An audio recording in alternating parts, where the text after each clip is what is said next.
What's happening in Turkey? Thousands of people have now come out, and in fact, they've turned out for the seventh night of protests, which has so far seen more than 1,400 people being detained, including students, journalists, lawyers. Anti-government protesters say they plan to keep up the campaign of demonstrations that have been triggered by the jailing of Istanbul's mayor. This is the biggest such opposition action in over a decade. Despite mass arrests and clashes with police, the nightly unrest began last Wednesday when the city's mayor, who is seen as the President Erdogan's main political rival, was arrested on corruption charges. Rights groups, the UN, have all condemned the arrest and the use of force by police on these protesters. In fact, the mayor said the allegations against him were politically motivated, a claim that the Turkish president has denied. But is democracy in Turkey now in deep danger? That's the question I'm going to put forth to the panelists joining me, which is Professor James Dorsey. He's a Middle East expert, Adjunct Senior Fellow at the Singapore University, Rajaratnam School of International Studies, and I also have Professor Pant of the ORF as well. In fact, let me start with you, Mr. Dorsey. The fact that these protests have been unprecedented, the fact that they are coming in at a time when Erdogan's 22-year-old reign is really in jeopardy. How do you see these protests from here on, the fact that they continue despite almost a week? Well, I think that they are as resilient in their will to take the risk of protesting as they were in 2013 during the Gezi Park protests. This is a serious crisis for Erdogan. Now, having said that, Turkish democracy has been on the slide, certainly since the failed coup attempt in Turkey in 2016.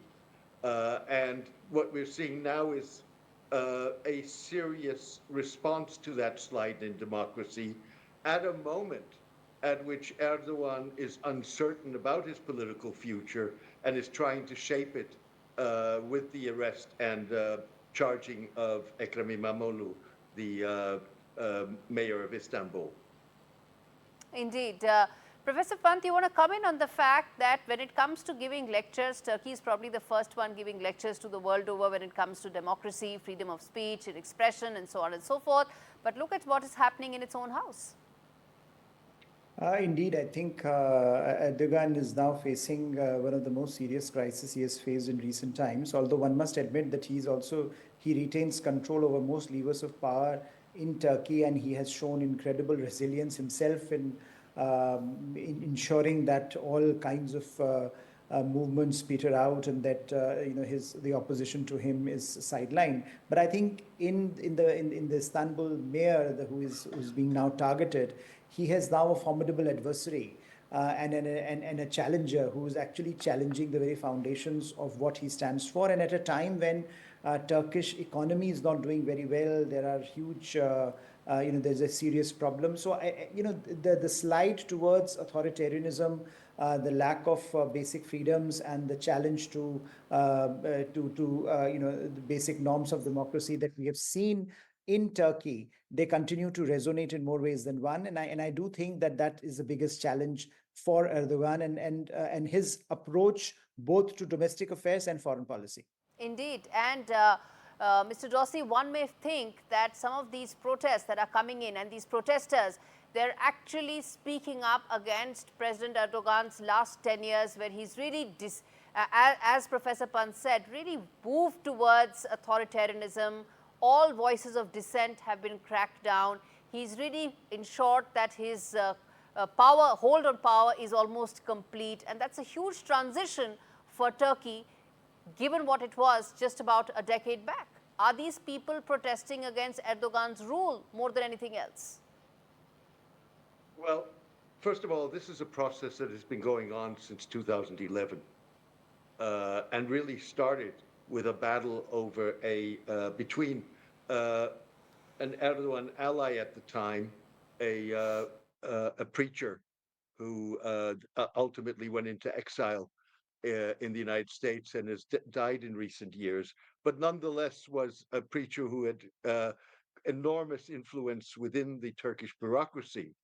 And those two men split for all practical purposes in 2011, and you've seen the slide in democracy occur ever since and accelerated by the failed coup in 2016. Indeed, this is a revolt against his authoritarian and autocratic rule.